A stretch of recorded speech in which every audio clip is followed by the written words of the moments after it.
Welcome back to Dmac Mad Gaming. I'm your host Dmac, and here we believe gaming is a lifestyle, not a hobby. Welcome back, guys. And today's topic is BioWare. And the reason why we're talking about BioWare today is because some of you guys in the gaming community came to me with your concerns. You are fearful that BioWare is stepping away from story-driven player choice games for more multiplayer-centric games that have live services, co-op, and all the other stuff. And that kind of frightened you. And you was wanted to know my opinion and had me look it up and see what's actually happening. And I did. I went online, did some research, came across 3 articles. I'll leave the link to the 3 articles in the description box below for you guys to check out for yourselves, just for you to go back and read it for yourselves and kind of check what I'm talking about and you understand where I get this information from. So I did. And 2 people talked about the situation and kind of reassured the gaming community about their fears. One of them was Michael Gamble, and the other one was Casey Hudson. Now, what Michael Gamble said kind of upset people because they misunderstood what he was saying when he was talking about Anthem and how Anthem going to influence other IPs from BioWare, like Dragon Age and Mass Effect. He wasn't talking about multi-centric type of influence. He was talking about more about post-launch support and story building. The way they're building the story for Anthem is different from what they did from their past IPs like Mass Effect and Dragon Age and Old Star Republic. They recreated how they tell stories. And that's what they talk about when they talk about influencing, Anthem is influencing their other IPs. It doesn't mean that they're going to make it co-op and multiplayer online only type games for Mass Effect and Dragon Age. So you can put your fears to rest on that note. You misunderstood what he was saying and you needed to actually read in between the lines and understand what he was saying in context.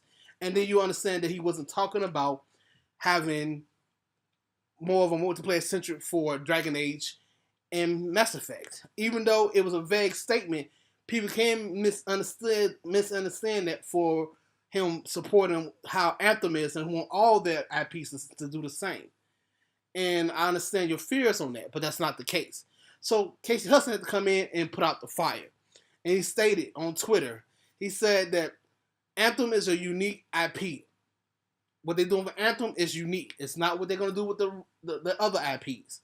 When they make a new Dragon Age, when they make a new Mass Effect, they're going to build it from the ground up, and they're going to make it like all Dragon Age and all Mass Effect games. So Casey Hudson kind of put out the fire, but people still are skeptical about the situation. I understand why people are skeptical. Because BioWare has lied to us in the past. It is in trouble now. And a lot of people do not trust a lot of studios, especially with the developers of these studios in the game industry lately. They've been lying, releasing unfinished games, telling us about how a game going to be, and it's totally different. So I understand your concerns and your worries. But we got to realize that not every studio is the same. Look at Dmac Games. They made a beautiful Marvel Spider-Man game. If you haven't played it, I recommend playing it. If you don't have a PlayStation, borrow someone's a PlayStation that you know and play the Marvel Spider-Man. It's an amazing game. God of War as well. So we got to understand and that not all developers in the gaming industry are the same, and all of them are out there to make a buck. They're all out there to create, to inspire, and we got to give BioWare a chance. Now, BioWare has been really transparent with the development of Anthem, which has got a lot of people interested in Anthem. Anthem is totally different from a lot of multiplayer-centric games. Yes, it has an online service. Yes, it has co-op. But it also has some type of narrative in it. I don't know how big the narrative is, but it's not like BioWare's other IPs where it's a lot of story-driven choices and romance options. This game does not have that. BioWare trying to try something different because Mass Effect Andromeda failed. Majority of the gaming community hated Mass Effect Andromeda. They hated the writing. They hated the facial animations. They hated the characters. And only a small minority enjoyed the game. So they're trying something different. And a lot of people in the game community think they should try something different. So we should give them support because they're being honest with us and transparent, taking us through the development stages step by step, being totally honest with us about everything. And I think we should give them credit for that. And I really think we just need to calm down and take a breather because I don't think that BioWare is going to step away from what makes them famous. What makes BioWare famous is their story-driven games that have player choice. That's what they're known for. They're not going to step away from that to start something new and don't know how people are going to react to it. This is just a unique project that they've been working on, and it's different from what they usually make. and we need to just give them a break. Yes, we know that a lot of people in the gaming industry have been lying to us, the customers, the fans, and they've been selling us bullshit. And I understand your frustration. I understand why you fear that there are going to be like every other developer out there in the gaming industry that lies to you and just try to take your money. The same kind of controversy happened with Dmac Games, but they was totally transparent with us and showed us what the game is going to look like and did everything they could to make us comfortable with purchasing the game, and it turned out to be an amazing game. So we gotta give BioWare a little credit and see if they are going to do the same, because right now they're doing the same thing that Dmac Games did. They're being very transparent with us about the development process of this game, Anthem, and a lot of people are excited for it. I'm not, but Mad Gamer looking like he want to purchase and play it. For those who are interested in trying it out, February 15, 2019, those who have EA access or Origin access, probably be able to try it out for free. And then it comes out on February 22nd, 2019. The Mad Gamer is interested in it. I may check it out for EA and see if I like it. But we just need to give BioWare a chance to prove to us that they can be that studio we know them to be.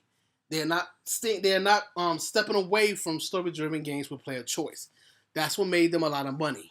That's why when Mass Effect Andromeda failed, they had to rethink about what they were doing and how they were doing it. And they're doing that with this. Michael Gamble said that he wants the way they're working on Anthem to influence all of their IPs, where he wants to have post-launch support. He wants to have a new way of telling a story for the fans, because what they did for Mass Effect Andromeda, people hated. They thought it was lazy writing. The facial animation was garbage. The game was half finished, and people thought the narrative made no sense at all. So they're trying a unique way of telling a narrative, trying a new way to design a new narrative, and we got to give them credit for that and support for that as well. If you are a BioWare fan, and you have always been a BioWare fan, you need to just chill out a little bit and have faith in your studio, because they learned their lesson. We hurt them in the sales for Mass Effect Andromeda, and that's why they're being more transparent with us about the development cycle of Anthem. And if Anthem comes out to be a hit, don't be afraid that it's successful, because that means that they have more money to make more games. They're not going to step away from what they're known for something they just started. I know a lot of developers are trying to emulate Rockstar's and how Rockstar's work Grand Theft Auto 5. A lot of people are trying to emulate that type of success. Now, they're really going to be able to succeed like that. And I don't think BioWare is going to jeopardize themselves by trying to emulate Rockstar's. I don't think so. So we got to look at it in a positive way. We got to be optimistic about the situation. But I love to know your guys' thoughts about this, my opinion on it and the research I did for it. Like I said before, I have a link to the articles, description box below for you guys to check out for yourselves, to kind of give you a little bit more insight to what they actually said and things like that, and try to make a logical decision about if you should trust them or not. But let me know what you guys think in the comment section below. Do you care BioWare trying something new? Do you think BioWare should stray away from story-driven player choice games for more multiplayer-centric games with online service and co-op? What are your thoughts about the whole situation? Are you one of the ones that was afraid, or do you think this is a positive for BioWare to do something different, to be more transparent? What are your thoughts about the situation in the comment section below? And as always, thank you for staying to the end of the video. You'll also make sure you hit that like button. It helps out the channel a lot. Make sure you share this video. It helps out the channel tremendously. And make sure you hit that like. Make sure you hit that notification bell and subscribe button to be notified when I upload more videos like this. You've been watching Dmac Mad Gaming. I'm out. Talk to you guys later.